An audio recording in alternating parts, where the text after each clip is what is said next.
ابراہیم علیہ السلام عراق سے شام گئے، شام سے مصر گئے، کس کے لیے؟ اللہ کے لیے۔ کس کے لیے؟ ہجرت بھی اللہ کے لیے، ہجرت بھی اللہ کے لیے۔ اس امتحان میں کامیاب ہوئے، مصر پہنچے۔ اس وقت مصر کا حکمران تھا، اس کا نام ہے تولیس، تولیس نام ہے، اور مومنین نے اس کا نام سنان بن ملوان لکھا ہے۔ تولیس سنان بن ملوان یہ حکمران تھا۔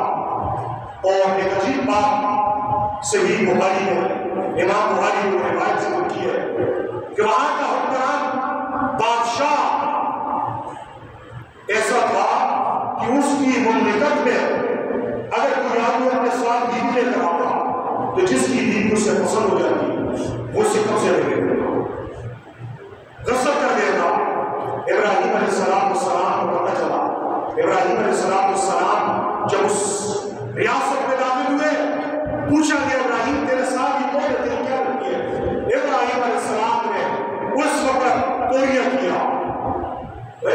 سچ بالکل سیدھا سیدھا اگر بولتے ہیں تو وہ قبضہ کر دیتا ہے سارا، اور جھوٹ بولتے ہیں اپنا حال ہوتا ہے۔ توریہ کسے کہتے ہیں؟ توریہ کہتے ہیں ایسے لفظ کا استعمال کرنا جس کے دو معنی ہو، سننے والا قریب کا مطلب ہے، بولنے والا دور کا مطلب ہے۔ اسے کیا کہتے ہیں؟ توریہ۔ اور جب جان میں پھنس جائے، جھوٹ نہیں بولنا کس صورت میں؟ یہ توریہ سیمان جس کے دو معنی ہو، ڈبل میننگ ہو، سننے والا اس کا ایک معنی ہے اور کہنے والا دوسرا مطلب ہے۔ ابراہیم علیہ السلام سے کہا کہ کیا لڑکی ہے؟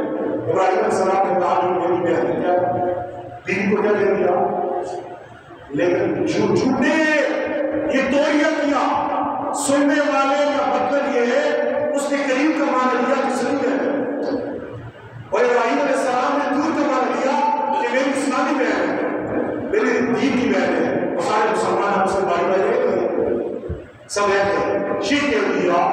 چنانچہ وہ بادشاہ حضرت ابراہیم علیہ السلام کا عاشق ہو گیا، ایسا عاشق ہوا، بعض سیرت نگاروں نے لکھا ہے کہ اس مصر کے بادشاہ تولیس سنان بن ملوان نے اپنی بیٹی